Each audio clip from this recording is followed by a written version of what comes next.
What's up guys? We got an exciting video today. Today we're going to be roasting on the Hive Roaster. I purchased this roaster late last year. I think it was like December time frame. Saw a bunch of people using it on Instagram, Facebook and stuff like that, and I was like, I wanted to give that a try. Hit up old Matthew. He's the guy that actually owns it, runs it, makes them all. Super cool dude. They're not too much. I think I paid maybe it's 160, 180 or something like that. Now anyway, I've been playing on this thing for the last few months and there's some things I like and then there's some things that I, don't like so much. At first glance, it's solidly built. I mean, I broke up a bullfight in the neighbor's pasture the other day. 2 swings and a wop wop, they conceded. They didn't want none of that. You can throw it in the back of a 4-wheeler, in the back of a truck, take it off camping, drop it in the water. No biggie, you pull it out, dry it off, she's back to roasting again. With all that being said, let's see how it works. I'll show you a little roasting process with it. We'll discuss a few things, and then I'll explain afterwards some alterations I'm probably going to make to it. Some things I don't like, some things I do like, So anyway, without no further ado, let's go roast some coffee, baby. Introducing the all-new Hive Roaster, sleek metal finish with a top that pops off so you can see the custom design inside. If you go the data dome option, here's what it looks like. You got a little thermocouple in there, hooks up to some wires, goes to the little data dome, and then plugs right into your computer. Green coffee not included, but it is a necessity. A wire basket to pour your roasted coffee in, and a pot holder to save you from the burning embers of a gas fire or the blazing hot surface of a stove. A notebook, a digital scale to weigh your coffee on, a gas stove if you want to go that route, a timer of some sort, and then 80 grams of roasted coffee or whatever you so desire to roast with. Alright guys, so first things first, you want to go ahead and turn on your oven. We're going to go ahead and put it on, which is about as high as it'll go for my stove, which is about a 6. You can tell right here, I mean, from the heat, from the redness, it's getting pretty hot. You want to go ahead and take the top off of your Hive Roaster. You can go ahead and put it on there now. We're going to go ahead and let the base of it go ahead and heat up. We'll take the top, put it off to the side. The reason I don't heat the top up is because it's actually kind of hard to put the top on if it's hot. You got to put on some like gloves or something like that. But if we do it this way, this down here is going to be pretty warm whenever we add the beans in. So you're going to have a lot of conduction heat already. So at that point, we'll just pop the top on and there we will go. With that being said, I'm going to pour the beans in. I want to shake it around a little bit, kind of show you the method that I use, kind of show you how it works. And then after that, I'll just pick back up at first crack. Really nothing changes between when you pour the beans in until you hit the first crack. So let's go ahead and begin.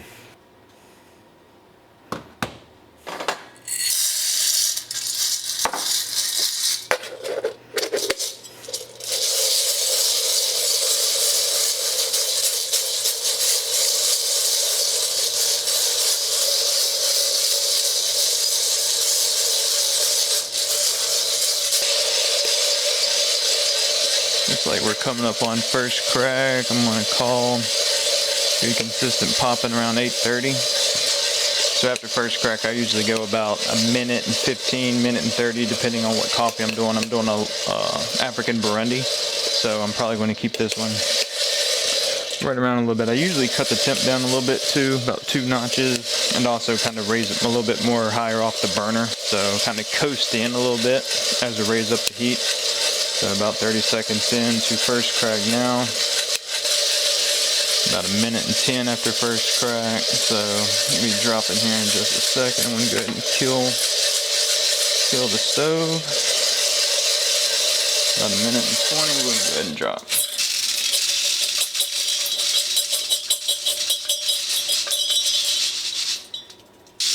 At this point here, you're going to shake the beans around real good. Try to get them cooled off. Doesn't take too long if you're doing a small batch. Some of these beans you'll see actually still has the chafe kind of on them, but just fling them around in this little basket pretty good. It will remove a lot of that chafe. And as you can see, very even roast. There's a little bit of chafe still left on there. But yeah, for the most part, I mean, pretty good little roast. I know what you're thinking. That's a little too easy. Pretty simple. It's a pretty simple little device. It also cools down pretty quick. I mean, it was just a little second ago we just did that. You can actually, it's still warm to the touch, but you can easily get this off. You can roll through a few batches really quick with this roaster, which is one thing I do like. Pretty sharp little roast. I mean, roast all the way through pretty good. I like it. So anyway, let's go back and then I'll tell you what I like about the roaster, what I don't like about the roaster, and then also some of the modifications that I'm probably going to make on the roaster. Did anybody see James hopping with a beard the other day? I was like, I can't compete with James on just about anything, and here he goes and gets a beard. Luckily it was fake. I thought I was about to be out of business.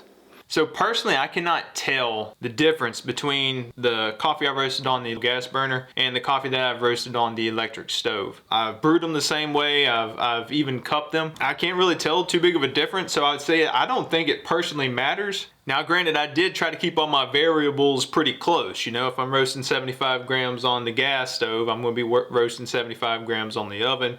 Same thing, I'm trying to hit certain first crack temps, you know, at the same level. I like to shoot around 8.5 minutes with this roaster. Sometimes it may go into 9 depending on what type of coffee. In this roast here I just did 80 grams, so it's a little bit more than I usually do. Sometimes do 75. I've done up to 150. For me, 150, at least on the stove, the electric stove, is a little bit too much. It takes me into about 10-11 minutes before I hit first crack. If you got gas, you can turn that gas up a little bit and actually get a little bit more power. And you know, you can go back down to hitting 150 grams back down to 8:39 minutes, which to me is what I like. You know, give me about 1.5 minutes development time after that. Of course, I turn the heat down a little bit and stuff like that. So that seems to work pretty good with me. I've gotten some really good roasts. I'm not gonna lie. I'm not gonna sit here and say like they've all been great. Like in the beginning, hit or miss. I would do 2 or 3 batches and it would just be horrible, and then finally get one. I was like, dang, potential. Yeah, guys, I mean, just you gotta experiment. Do 50 roasts on it before you judge it. It'll definitely give you some forearms. Get you some veins in them forearms. You know, it's a workout, dude. It's workout, but summertime's coming up, so I mean, you know. So what do I like, and then what do I don't like? I'll start with the don't likes, because honestly everybody just kind of likes to know what you don't like about something. One is it's obviously just a ton of work. I mean, you're sitting there just churning around, switching hands, going back, switching hands, going back. If you're struggling in PE class, I would say probably go ahead and pass on this. Like, I don't think it's something you're probably going to want to, you know, put your money in. 2, I wish the handle was a little longer. You know, like I wish it was just maybe even like double the length, maybe not even double length, just a little bit longer. The further you get away from the burner, especially if you're doing multiple batches, because it just feels like your hands just start to bake after a while. If you got like a little burner that's just right there in the center, you probably won't have any issues. But if you are using a stove where the heat's just kind of radiating everywhere, you may have to use some mittens. That's for you, James. 3, I wish there was a handle or something that makes taking off the dome a little easier. You know, when it's hot, if you want to pull the dome off to pour more coffee in, you know, you got to reach your finger in there like yay and basically pull it out. I wish there was like a little hook, or I mean, and the thing is, you can make one. I'm going to make one. I'm just going to make a little hook that just goes in there, pulls it off, or I can just kind of hook it in there, pull it off. No biggie. It comes with the data dome, if you get the data dome option. Now you can also just buy this, which is much cheaper if you don't get the data dome, which the data dome is just for hooking up to Artisan. That way you can kind of track your roast and stuff like that if you're into that sort of stuff. If you just, you can get really good coffee with just this and no computers and technology. In fact, honestly, this here was actually just nice not to have to worry and think about numbers. I can just throw it on the stove. I've just had a long day at work. I don't feel like dealing with numbers. I deal with numbers all day. It's my zen out time. I didn't like the wire kind of always just like hitting and making the noise and stuff like that when he was doing it. So, and plus I'd have to, it's just another variable. I'd have to have my computer over there. So conclusion, for the price of 180 bucks, now again, I did get the data dome. I don't actually remember what the price of just the Hive Roaster without the data dome was, but I'll put it right here. What it currently is as of say March 2021. For me, this is just a fun little roaster. I'm probably going to take camping and stuff like that. Take down to the river. One other thing I like is, I mean, this is going to last you forever.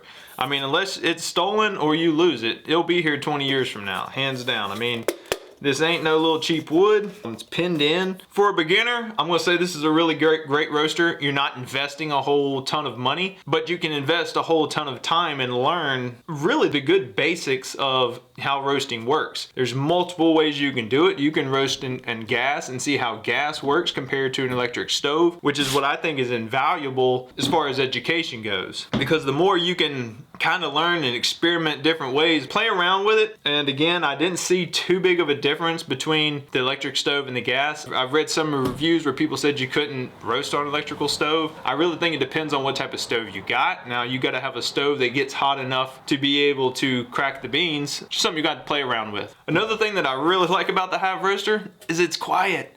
I mean, I've roasted at 11 o'clock at night with this thing, with the kids asleep on this side of the house and the wife asleep on the other side, and nobody wakes up, you know? So that's not happening with like a 2-kilogram roast or anything like that. Those things are loud. You cut the blowers on and air is going through, you get airflow. Like, it gets loud, you know? And then plus just the turning of those drums, it's just loud. So I do like this because I can do it at night. Another thing, the smoke is pretty minimal, so that's been a nice thing. It really doesn't get the house too smoky or anything like that. Now, there will be roasted coffee smell throughout the house, but I mean, you know, if you're living with somebody who doesn't like roasted coffee smell, then you shouldn't be living with them. So overall, I like it. It's a great little roaster. Will it get the consistency or the quality of a Loring or Pro Bat? No, not at all. There's too many variables that are going to be kind of not controlled when you're roasting by hand, you know? So I'm going to say no on that. But again, 99% of us out there is not going to be able to tell if this was roasted on an electric stove or a gas, you know, little stove or something like that. So for the price, you're not going to beat it. So that's it, guys. That's the Hive Roaster. I like it, really do. Again, it's not going to be my daily user, but like I said, I'm getting my roaster. Should have it back up this week. We'll start playing around on it again. Yeah, this is definitely going to be my bring to camping trips and roast some great coffee with some friends and family, you know. Hit Matt up on Facebook or Instagram. Super cool dude, like I said. I think I hit him up in the DMs, and yeah, very responsive. If you have any questions, he's more than willing to help. And again, I also provided the links down below if you want to check them out. They're going to be in the description. That wraps it up, guys. Hope you enjoyed the video, truly do. If you have the roaster or you're thinking about getting the roaster, please let me know what you think of it. I'd like to kind of see what other people have thought about it, what you think about it. Roast the heck out of that subscribe button, and if you have any questions, hit me up in the comments. Like, share, do whatever you need to do. And if you want to participate in a podcast later down the road, hit me up in Patreon. And that's really it, guys. That's kind of my sales pitch to you.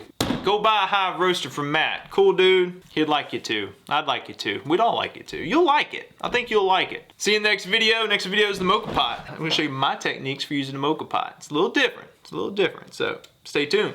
Later. Later, gators.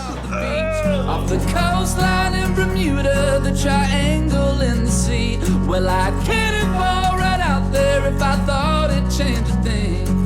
I came back from Brooklyn, but you didn't come back from